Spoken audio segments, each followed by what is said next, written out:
Hi friends, welcome to my channel. ಇನ್ನು ಯಾರೆಲ್ಲ ನನ್ನ ಚಾನಲ್ನ ಸಬ್ಸ್ಕ್ರೈಬ್ ಆಗಿಲ್ವೋ ಪ್ಲೀಸ್ ಸಬ್ಸ್ಕ್ರೈಬ್ ಆಗಿ ಬೆಲ್ ಐಕಾನ್ನ ಪ್ರೆಸ್ ಮಾಡಿ. ಇವತ್ತು ನಾನು ಸಂಜೆಯಿಂದ ವ್ಲಾಗ್ನ ಸ್ಟಾರ್ಟ್ ಮಾಡ್ತೇನೆ. ಇದು ಯುಗಾದಿಯ 2ನೇ ದಿನದ ವ್ಲಾಗ್ ಆಗಿರುತ್ತೆ. ಇವತ್ತಿನ ವಿಶೇಷತೆ ಏನಪ್ಪ ಅಂದರೆ ಚಂದ್ರ ದರ್ಶನ. ಅಂದರೆ ವಸಂತ ಮಾಸದ ನವ ವಸಂತದ ಚಂದ್ರ ದರ್ಶನ ಅಂತಲೇ ಹೇಳ್ಬೋದು.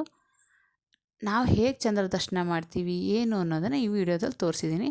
ಮೊದಲನೇಗೆ ನಾವು ಸಂಜೆ ಚಂದ್ರನ ನೋಡಿಬಿಟ್ಟು ಈ ಥರ ಎಲ್ಲ ಅಂಗಳದಲ್ಲಿ ರಂಗೋಲಿ ಎಲ್ಲ ಹಾಕಿ ವಿಘ್ನೇಶ್ವರನ ಮಠ ಅದಕ್ಕೆ ಪೂಜೆ ಎಲ್ಲ ಮಾಡಿಬಿಟ್ಟು ಪಶ್ಚಿಮ ದಿಕ್ಕಿಗೆ ಅಂದರೆ ಚಂದ್ರ ಹುಟ್ಟೋ ಉದಯ ಆಗೋ ಕಡೆ ಈ ಥರ ಹಣ್ಣು ಕಾಯೆಲ್ಲ ನೈವೇದ್ಯ ಮಾಡಿ ಕರ್ಪೂರ ಉದ್ಗಟ್ಟಿ ಎಲ್ಲ ಬೆಳಗ್ತೀವಿ. ನಿಮ್ಮ ಕಡೆ ಇದೇ ಥರ ಮಾಡ್ತೀರಾ ಅಥವಾ ಇನ್ನೂ ಬೇರೆ ಯಾವ ಥರ ಮಾಡ್ತೀರಾ ಅಂತ ಕಮೆಂಟ್ ಮಾಡಿ ತಿಳಿಸಿ ಫ್ರೆಂಡ್ಸ್. ಒಂದೊಂದು ಕಡೆ ಒಂದೊಂದು ಥರ ಮಾಡ್ತಾರೆ ಅಲ್ವಾ. ಮತ್ತು ನಮಗೆ ಚಂದ್ರ ಅಂದರೆ ನೆನಪಾಗೋದೆ ನಾವು ಚಿಕ್ಕವರಿದ್ದಾಗ ನಮಗೆ ಚಂದಮಾಮನ ತೋರಿಸಿ ಊಟ ಮಾಡಿಸೋದು ಮತ್ತು ಚಂದಮಾಮನ ಕತೆ ಹೇಳೋದು ಇದೆಲ್ಲ ನೆನಪಾಗುತ್ತೆ.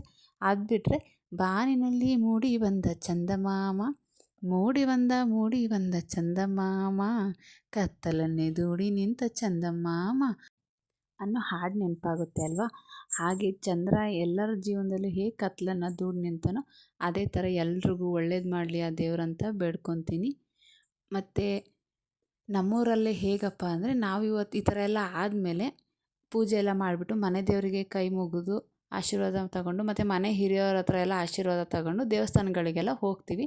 ಎಲ್ಲ ದೇವಸ್ಥಾನಕ್ಕೂ ಹೋಗಿ ಹಣ್ಣು ಕಾಯಿ ಎಲ್ಲ ಮಾಡಿಸ್ಬಿಟ್ಟು ದೇವ್ರಿಗೆ ನಮಸ್ಕಾರ ಮಾಡಿ ಅದಾದ ನಂತರ ಸ್ವಾಮಿಯವ್ರ ಮನೆಗಳಿಗೆಲ್ಲ ಹೋಗಿ ಅವ್ರ ಹತ್ರ ನಮಸ್ಕಾರ ಮಾಡಿಬಿಟ್ಟು ಇನ್ನು ಊರಲ್ಲಿ ನಮಗೆ ಹೋಗುವ ದಾರಿಯಲ್ಲೆಲ್ಲ ಯಾರ್ಯಾರು ಸಿಗ್ತಾರೋ ಅವ್ರಿಗೆಲ್ಲರಿಗೂ ಕಾಲಿ ಬೀಳ್ತ್ಕಂತ ಹೋಗ್ತೀವಿ. ನಮಗಿಂತ ದೊಡ್ಡವರಿಗೆ ಚಂದ್ರಕಾಂತ ಅಂತ ಕಾಲಿ ಬೀಳ್ತೀವಿ. ನಮ್ಮ ವಯಸ್ಸಿನವ್ರಿಗೆ ಅಥವಾ ನಮಗಿಂತ ಚಿಕ್ಕವರಿಗೆಲ್ಲ ಶೇಕ್ ಹ್ಯಾಂಡ್ ಕೊಟ್ಟು ಚಂದ್ರಕಾಂತ ಅನ್ಕೊತ ಕೇಳ್ಕೊತ ಹೋಗ್ತೀವಿ. ಊರಲ್ಲಿ ಹಬ್ಬ ಮಾಡೋದೇ ಏನೋ ಒಂಥರ ಸಂಭ್ರಮ ಅಲ್ವಾ ಫ್ರೆಂಡ್ಸ್.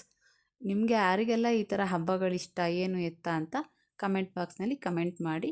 ಈ ಸಲ ಹಬ್ಬಕ್ಕೆ ಊರಿಗೆ ಹೋಗೋಕ್ಕಾಗಲಿಲ್ಲ, ಹಾಗಂತ ಸುಮ್ಮನೆ ಇರೋ ಬದಲು ನಮ್ಮ ಬೆಂಗಳೂರಲ್ಲೇ ಯಾಕೆ ನಾವು ಈ ಥರ ಮಾಡಬಾರ್ದು ಅಂದ್ಕೊಂಡು ನಾನು ಬೆಂಗಳೂರಲ್ಲಿ ನಮ್ಮ ಚಂದ್ರ ದರ್ಶನ ಈ ಥರ ಎಲ್ಲ ಮಾಡಿಬಿಟ್ಟು ನಮ್ಮ ಊರಲ್ಲಿ ಹೆಂಗೆ ಮಾಡ್ತೀವೋ ಅದೇ ಥರನೇ ಶಾಸ್ತ್ರ ಸಂಪ್ರದಾಯನೆಲ್ಲ ಫಾಲೋ ಮಾಡಿದ್ದೀನಿ.